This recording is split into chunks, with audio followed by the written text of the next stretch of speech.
Hello, everybody, and welcome to a new podcast here on ArsenalAura. Thank you for tuning in. I hope you're doing well. I hope you're having a great time wherever you are. My name is Michael, and I'm here to talk about Arsenal.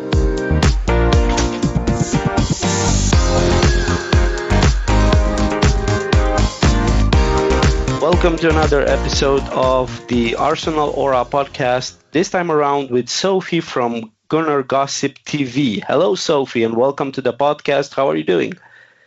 I'm good, thank you. Thank you so much for having me on, and I can't wait to chat about Arsenal with you. Yeah, same here. Once again, thanks for joining. I'll add all your socials and your channel in the description of this podcast, so everything good. So, I know the Newcastle game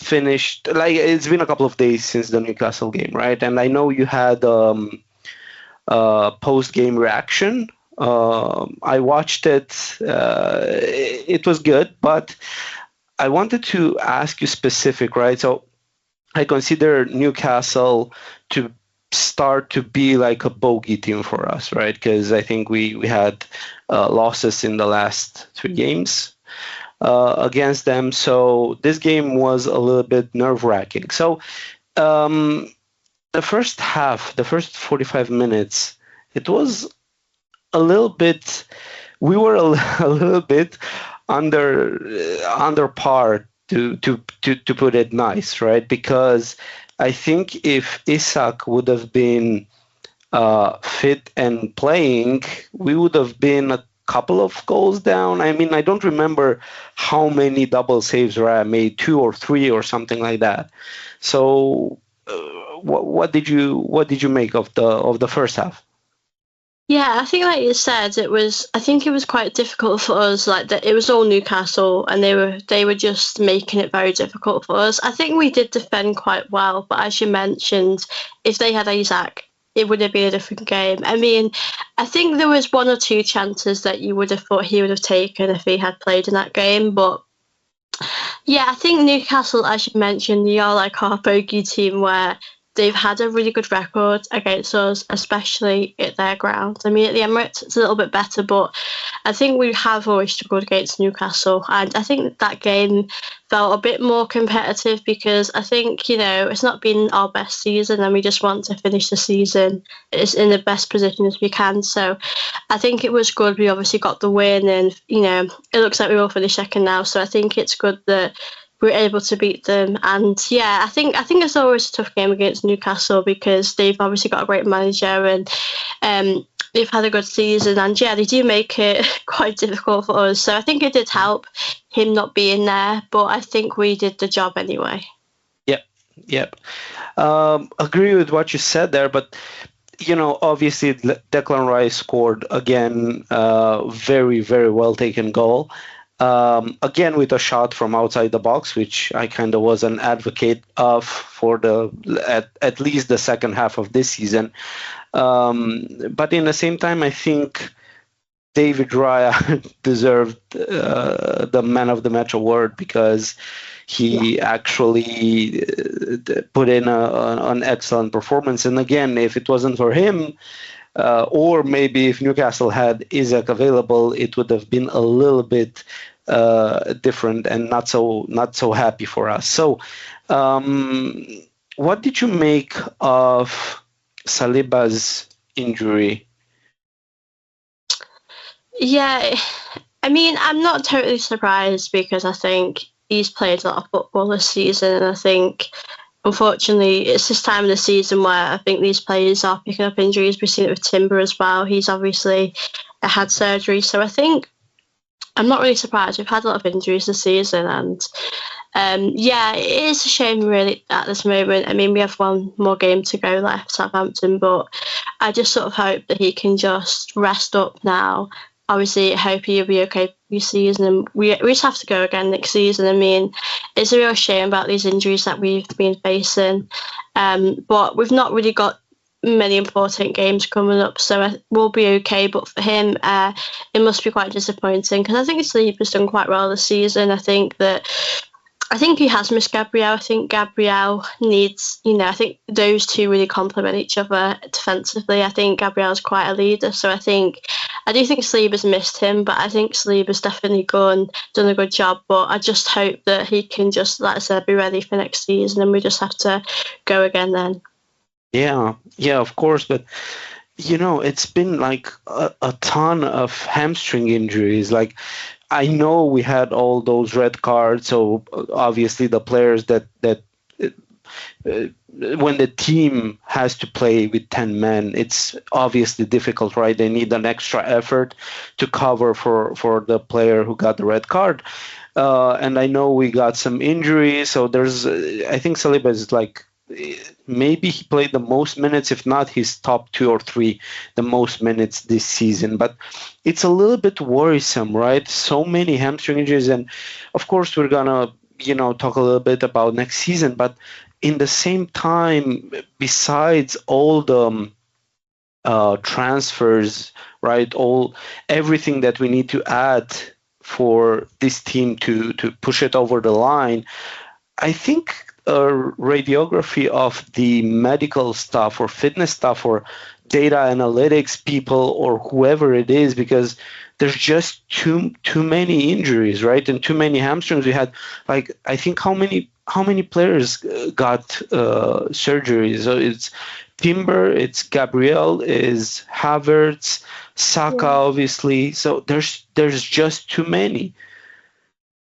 Yeah, it is. It's an interesting one because they've had the same sort of injuries as well. So I think it's weird. I mean, I think with some of the players, Timber, obviously, I'm not really surprised he picked up an injury because he had his ACL, and I never expected him to play this much football. So I think as well, I think some of these players might have needed more of a rest, but I also think, like you just mentioned, there was a pattern going on. They've had the same injury, and it's not a coincidence. It's all happened, and I think it's definitely something that, like you said, we should speak about because it's just crazy that they've had so many injuries with the hamstring.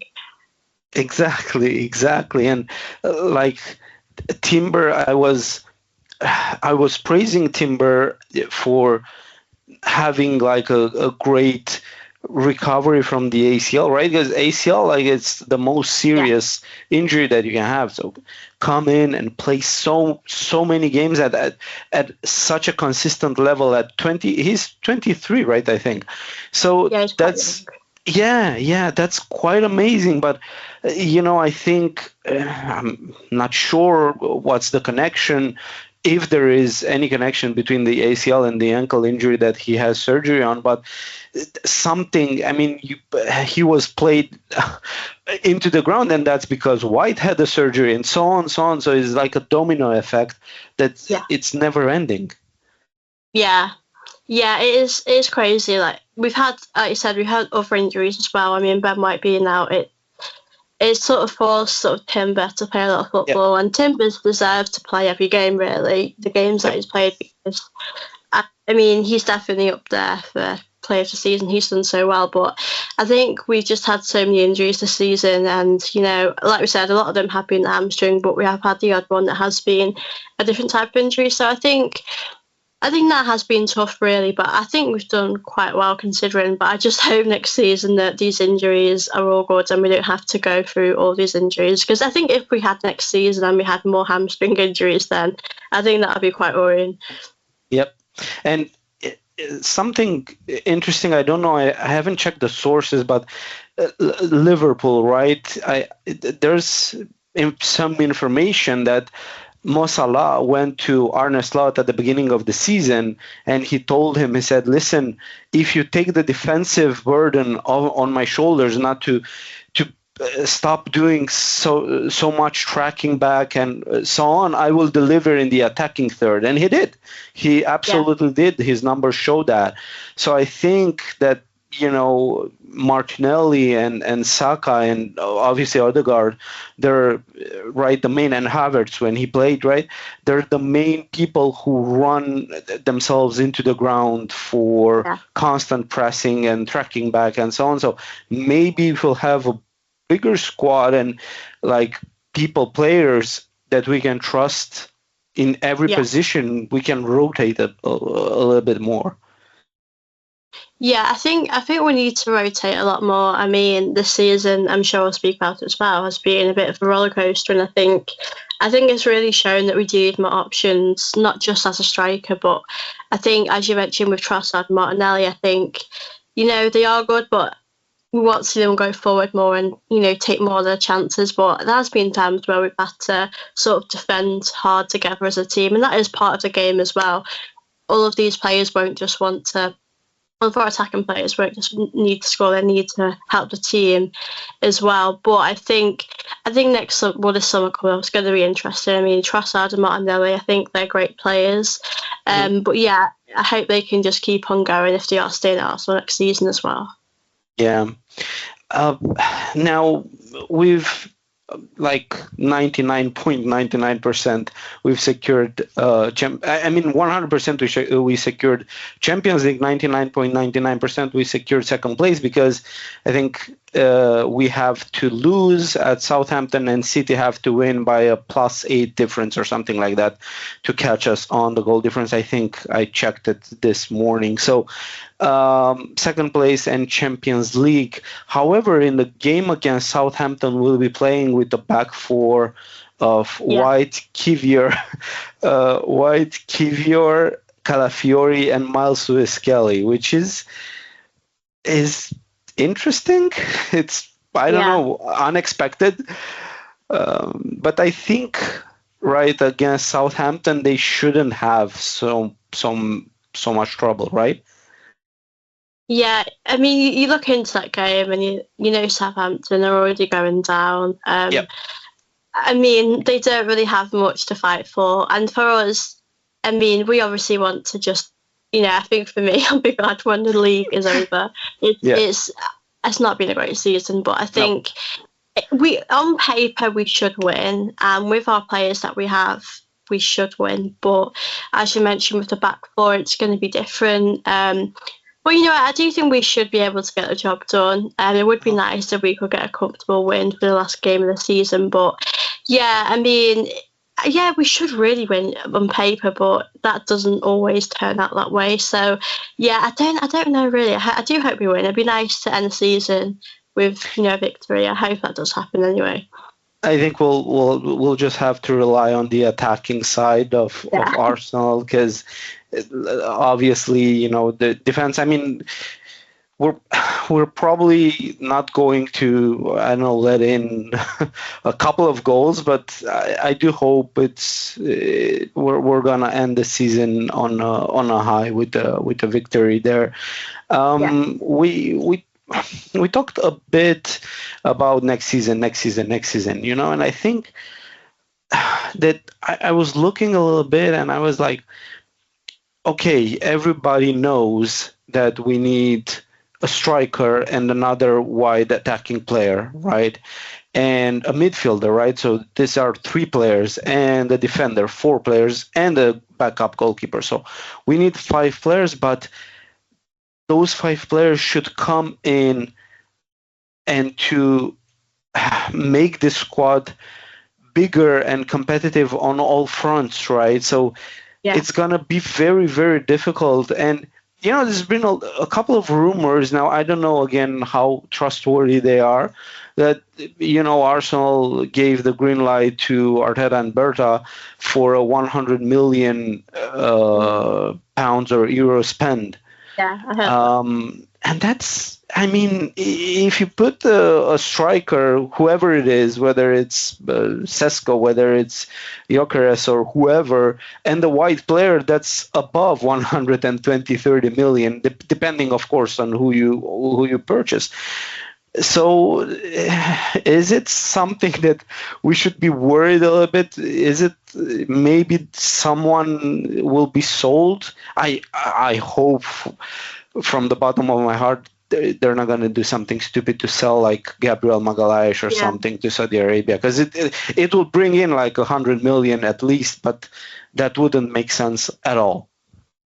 Yeah, I mean, 100 million now, you can't really buy many players with that. I know football, back in the day, you could probably buy a lot of players for that, but I think now it's like you said. I mean, I don't really know who we're planning on buying. I know Zubimendi, maybe we're getting him, but he's probably like a lot of money anyway. So, and as you mentioned with the players, I mean, I know the obvious. I probably think that obviously I know Jorginho's going, maybe Zinchenko, Tierney's going, but obviously some of these are going on a free. So, like you said, it's a good point. I mean, I do probably expect in the future Gabriel Saliba to leave if we don't win anything, but I think if we did sell one of them in the summer, we would be going backwards because Arteta likes to, buy the defenders. He's spent a lot of money bringing in left back, defensive players, and listen, he's brought in a lot of great quality at the back, but it's like you said, where we're going to get the money from. I know you get money from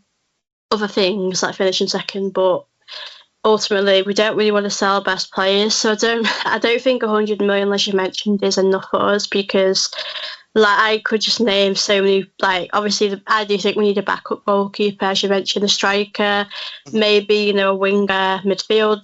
There's so many options, and as you mentioned, how are we going to get this money? I mean, I do hope that the owners will give them the money they need because I do think this is going to be our biggest summer yet. I mean, I've said this before in the past, but I think this one really is a big summer for Arteta because I think if he doesn't get it right, then I think he could be at his last season at Arsenal. So I do want him to get it right, but I think as fans, we need to see some players that we're excited about. I mean, when Declan Rice came in, I was so excited about him, and he's lived up to the expectations and done even better than I thought. So, yeah, this summer is really going to be huge for Arteta. Yeah, and as you mentioned, there are a couple of players that need to come in. I even forgot to mention Zubimendi. So if you add Zubimendi and those two attacking players that I mentioned, you go at around 200 million. If you spend 30 plus million on a backup goalkeeper, who is it? What's his name? Joe Garcia or something? From Espanyol or from Bilbao? I don't know exactly, but there's rumors of 30 plus million on a backup goalkeeper. That's gonna be a little bit insane. Yeah. I don't think we'll keep Martinelli and Trossard. To be honest, I'm a huge fan of Martinelli and I want him to do well. And I know that if he wouldn't be so coached all the way, he would unleash some Hoga Bonito, like some instinctive football and some dribbles and some shots and whatever. But because he's being trained, like everything that he does, it changed a little bit the way he operates. But again, you have to make some. I would definitely extend Thomas Partey's contract. There's a question mark there with the injuries, but in the same time, he had such a good season. I mean, imagine against some more difficult teams, Partey and Zubimendi in front of the back four. That would be, really, really like a really good base of the midfield. But yeah, I think. And if you want to join another couple of episodes of the podcast, I think there's a lot of time to discuss. I do hope so. We're on the 22nd of May, right? In 10 days, the transfer window will be open. I hope in the first week we'll have at least one, if not two signings. I know these things take time. You need to go and discuss and sign and pay and whatever. So it's not like you go to the market and buy, I don't know, groceries or whatever. And I understand that, but I do think it will change a little bit the mood on the Arsenal fan zone and even in the dressing room, right? And I've discussed this with Joe, who joined a couple of episodes of the podcast, and I told him, do you remember when Gabi Jesus and Zinchenko came? It was such a lift for the whole team because they came as winners from Man City. right? Man City just won the league and whatever. So they came in and they lift the spirits, they lift everyone. And that's kind of what we need, right? Confidence is a huge part of that. So yeah, I agree with you there. I mean, I think when Jesus and Zinchenko came, I think, as you mentioned, they've won so much at Man City, and I think having that experience did help us. And I think, Zinchenko, I thought at the time when we signed him, the first maybe 2 seasons or however many, he was so amazing. And, he got Tierney out of the team. And that, for me at the time, said a lot, because I thought Tierney is a great player. But I think, we've really got to invest big this summer. I mean, as you mentioned with Partey, I think Arteta might have said that he wants him to stay. I think with Partey, I wouldn't be surprised, if he stayed for another season or if we got to see him a bit more. Obviously, with the midfield, with Jorginho going, I mean, Jorginho doesn't really play an awful lot. He sort of steps in when he needs to, but I do think Declan Rice is definitely our future. Odegaard, I think next season's got to improve. I mean, I think he's gotten a bit better these last few games, but I think as he's our captain, we do need to see him, improving more. But I think with Partey, I think he's probably not, our future is. With our future, you probably think of players like Gabriel, Rice, Saka. I think Partey is probably good experience to have around the team. He does his job.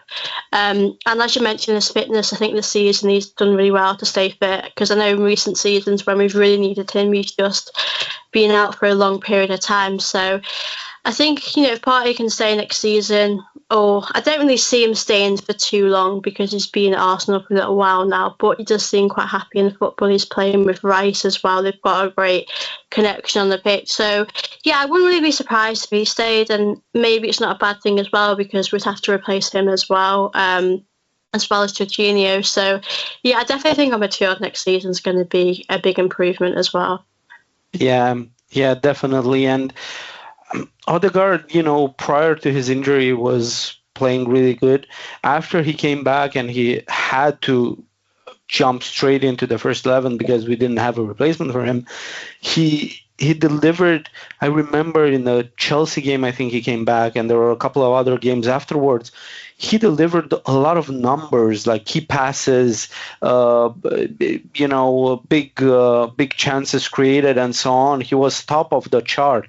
So I think with a good striker, that those numbers will be converted, and things will change a little bit. But it depends a lot on the business that we're going to do, not only on the incoming players, but also who goes out. Because as you mentioned, we got a couple of players: Saliba, Gabriel, Rice, Saka, even Odegaard.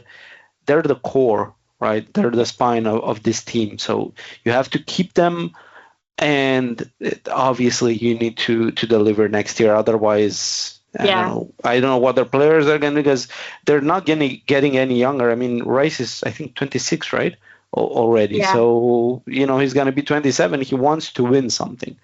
Yeah. And I don't think he wants to. I mean, every trophy is good, but I think he's targeting a little bit more than the FA Cup and League Cup, So we'll have to go big. I don't know what they have in their sleeves, but I'm a little bit skeptical. I know they're gonna buy a striker, but I'm a little bit skeptical of 5 players that will cost, I don't know, 60 million plus or 40, 50 million plus. That takes you to almost 300 million. I know we're in a good financial position, as everyone keeps saying, but I don't think you can just go and such a huge spending spree. But time will tell. I wanted to, go back. So, of course, there's no more pressure for the Southampton game. We'll have that. Season will be over.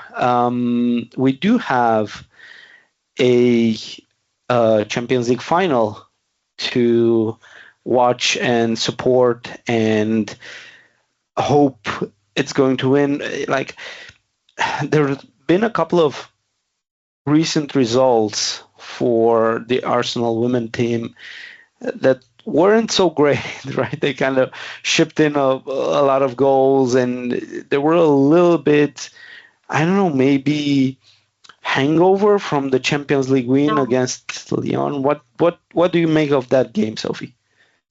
Yeah, I mean, ever since that Lyon game, I mean, after that game, I think the team would have been full of like adrenaline, and they're probably still like it still probably feels surreal that they're at a final. So I think that what I personally think is, I think the change in goalkeeper has been the problem. Yeah. I do think the defenders have individually made mistakes. I'm not just going to sort of blame Zinsberger, but we do know that Dom Lassar you can really see how much better she is. I think Zinsberger is just lacking confidence, and when she's lacking confidence, it's the team at the back just don't feel comfortable, and I think you can see that. I think we have played, some weaker squads. I think for some of the games Renee's put out a few players. I mean, I get that, it's a final, and if we win that final, then that's incredible. So I get why she wanted to rest some players, maybe like a Russo, for example, because we do need it for that final. So, I think it's probably a mixture of that, maybe the changes in the squad as well. Mm-hmm. But I think, the team did manage to win against United last game of the season. So I think we did concede a lot. We were winning quite comfortably, and then, we conceded. So I think it's quite hard going to the final now, because you don't know what Arsenal you're going to get, because I've no doubt in the attacking sense we could, create a few chances. You won't really create many against this Barcelona side, because they're going to have a lot of the ball. But I think in the league, I do think the team will have some confidence, because we've not been into a final of the Champions League, I think, for over 17 years. So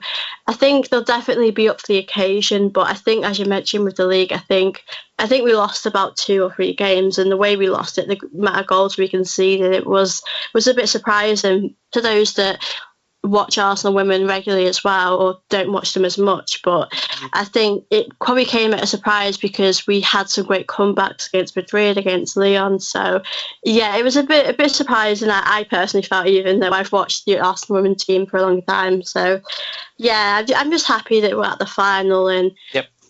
I don't know if I expect us to win, but I still feel proud of the team, because I think you can sense that we're going on a really good journey now with Renee.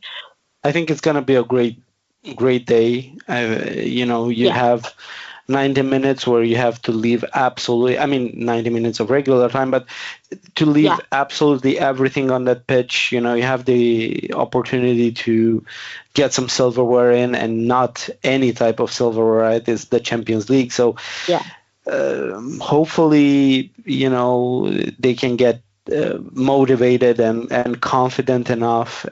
I think they will. Because they showed that, right, against Lyon. I mean, it was a very tough game to turn around, and they managed to do that. So that should give them confidence moving forward in this final. And for us, I think it's going to be a great match. We're going to be happy that we're in the Champions League final, and hopefully the girls can bring it home. Yeah, that'd be amazing. I mean, I think, as you mentioned with the final, it's great, obviously, for us to be there, because we've not been there for a long time. And I do sense quite a few of these players now might be moving on in the summer. There's a few that I probably think, Beth Mead might be one of them, Leah Volti, so Zinsberger as well. So I do feel like this summer, it's going to be big for Arsenal women. So I feel like if we could win it, send off some players who might be leaving, because I do think that as much as this team is amazing, I just think we need to have it needs to be freshened up a little bit more. So yeah, I think it would be amazing to win. I mean, even if we were able to just compete with Barcelona, and it would be quite difficult if they just nicked the win, and that's just how it is. But in recent seasons, we have sort of gotten beaten by them by 4 goals. So I think this time I would say we're quite prepared for this game, because the team we have now is so much more improved. And as I mentioned, Renee's doing really well in her first sort of season at Arsenal. So yeah, I do really hope we can bring it home. But if we don't, I think the team should still be proud. To get to a Champions League final is massive. So I think that just tells you everything about this team and how far they've come this season as well. Yeah, agree with what you said there. And I'm just, thinking we're going to leave it on a positive note here. There's an excellent game coming, Arsenal against Barcelona in the women's final of the Champions League. Let's hope and pray and keep our fingers crossed that we're able to bring it home at the Emirates. And it was really nice talking to you, Sophie. Thank you so much for joining in. Thank you so much for taking your time to take part in this podcast. And I do hope we'll meet again. We'll have the opportunity to have you as a guest in future episodes. Oh, thank you so much for having me on. I've really enjoyed it. And I hope you all that are going to watch this back on YouTube or do enjoy it. I will also give, as I said before, I will share it on my socials as well. And we'll definitely do something again. I'll definitely try and get you on my channel as well because, it's going to be a busy summer. I hope Arsenal, the men's team, have a busy summer with transfers. But I do really appreciate you asking me. And I've really enjoyed doing this with you today. Let's hope, Sophie, that in the first week of June, we have a podcast where we can discuss, whether it's on your channel or my channel, we can discuss the new signings that have just come in, right? So let's keep our fingers crossed for that. Thank you once again. And I'll put your socials in the description. I'll see. Thank you. Thank you.